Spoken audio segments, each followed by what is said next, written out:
everybody, it's Khristina from Redefine Creative, and I get to be the last person on my team for the telephone game. And so we started out with a whole team of people and one layout, and that layout then got passed to the next person and to the next person and on down the list. And Maggie sent me the layout that you saw in the beginning, the layout up here on the screen with the really cool stencil work and all of that. And so I'm going to base my layout off of her. And rather than doing this cool stencil work or using a cut file, I decided to kind of take a little bit of a shortcut and use some Vicky Bouton pattern paper that already has this like sunburst pattern. So all I did was cut the top portion of that sunburst off, and I am pairing it up with a paper pad from Crate Paper. It's an older one called the Pier that is one of my absolute favorites lately. And I'm just going to create some layers. So I'm sticking with 3 photos, just like Maggie had in hers. And I'm going to kind of line them up across the middle. And my sunburst is just like her stenciling. So I've kind of stayed true to her layout, at least here in the beginning. And then I'm going to start to go a little off script. So if you are here from Facebook, I apologize for not being on live today, but as you can probably tell, I have a cold. And so getting through even a process video recording is a little bit tricky. So I didn't know that I could get through a live without, coughing and sneezing all over you guys. So hopefully this video will inspire you with some paper play as well. Because don't forget, we only have 2 days left in the month of March for paper play. And then in the month of April, we are switching over to scrapbooking your photos. So if you haven't joined us on Facebook and you want to submit a photo, make sure you go find Redefine Creative on Facebook so that you can do that. All right, I'm going to take some of these hexagons, and I start out thinking I'm going to make this little like diagonal pattern. So I fussy cut 6 of them. And I was feeling like, I don't know, it was getting lost a little bit. I liked the tone on tone at the top, but then I couldn't do tone on tone at the bottom. Like there was just something that wasn't working for me.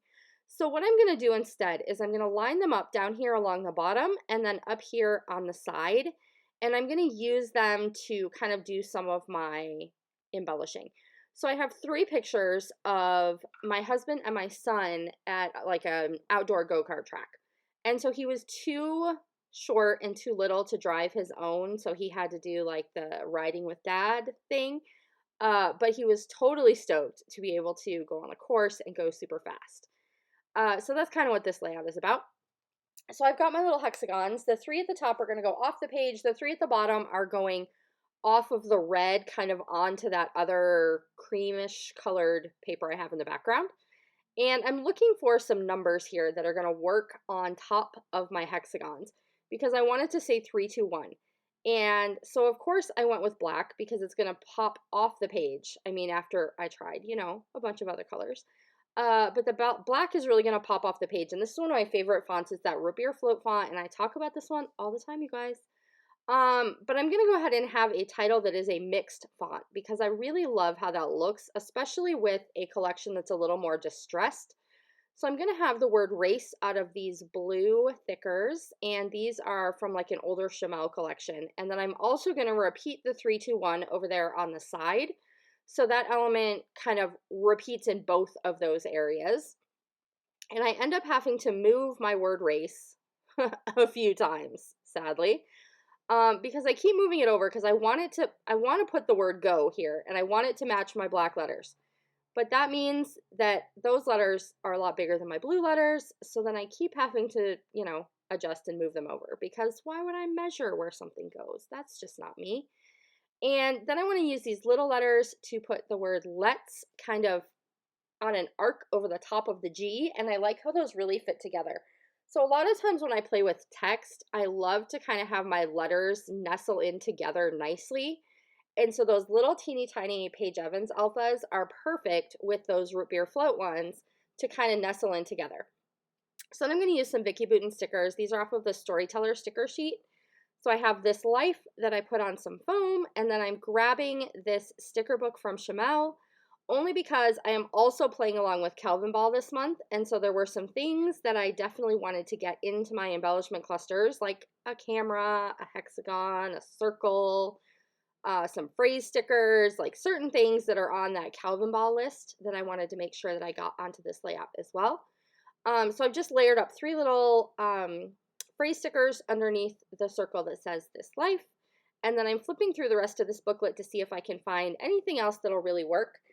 But if you notice, this sticker book has a very different color palette than the layout and the supplies I'm creating with.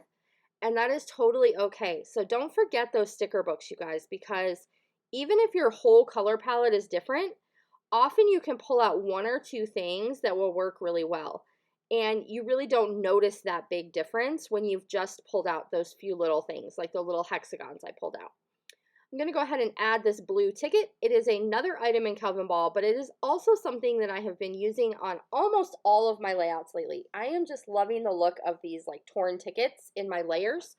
So I get a few of those in there, and I'm trying to make sure that I am being somewhat true to Maggie's layout because I love her layout. So I am going to get some enamel dots in here. And I've kind of played around with just some regular circle ones, and then I'm going to come back and add in some of these stars.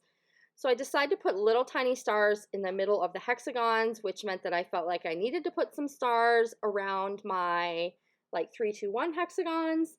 And so that's going to be my finishing touch. Now I will go back afterwards and add some journaling on here talking about what's going on in the pictures.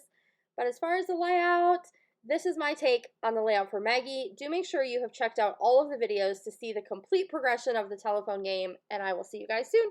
Bye, everybody.